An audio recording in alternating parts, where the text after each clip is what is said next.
Since we're on a Linux-based system, we're going to go ahead and click Linux-based. First, we click Create a launch.json file. We'll need this in order to configure the visual debugger. If prompted to select a debugger, which we weren't, choose C++ GDB/LLDB. If prompted to select a configuration, which we are, select C/C++ GDB launch. If neither of these prompts appear, which they did, click the blue Add Configuration button in your launch.json file and choose C/C++ GDB launch.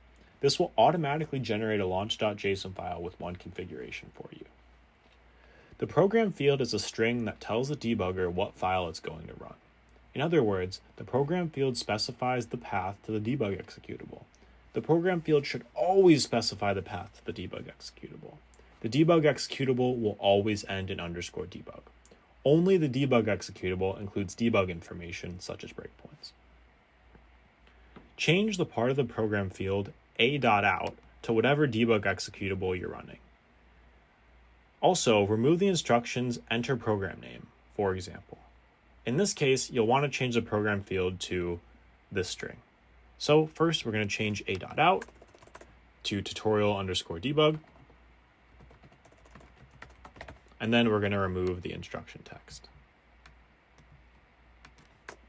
Okay. Next, the CWD field handles the current working directory when debugging. This is basically the directory that the debugger will look for files in if their directory is not absolutely specified. For example, if you input redirect myfile.txt and your CWD is set to /my/cwd/, it will assume myfile.txt is at /my/cwd/myfile.txt. However, if you use /absolute/path/otherfile.txt, it will just use that path. With that being said, it's usually best as the workspace folder, so set it to the following. The args field handles command line flags and input/output redirection. This tutorial only uses input redirection, but command line flags and output redirection work similarly. Enter the information you would normally put in the command line to do these tasks, but separate the text by spaces into an array. This may sound complicated, but we'll provide two examples. To run /tutorial debug with unique-3.txt, which is what we want for this tutorial, we would do this. So we have one element with the less than symbol and one element with unique-3.txt. Let's go ahead and do that now.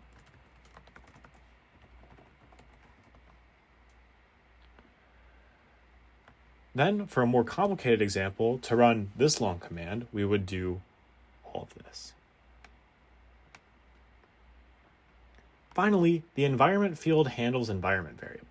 You don't need to know what these are for this class, but we do need to set one in order to avoid conflicts between the multiple debugging tools that we provide. So I'm just going to go ahead and copy this with the clipboard icon, then select the environment field that's currently here and just paste over it. Great. The formatting is a little weird here, but if we go ahead and save, it'll automatically format, and that's a benefit of our VS Code configuration. Now, if you want to make another debugging configuration, maybe for switching between debugging two different input files, you can click the blue Add Configuration button at the bottom right of your screen, select C/C++ GDB launch, and modify the fields as you did with the first configuration. With more than one configuration in your launch.json file, make sure you change the name field in each configuration so that you can differentiate between them. Now, for the rest of the tutorial, we'll go back to a separate video.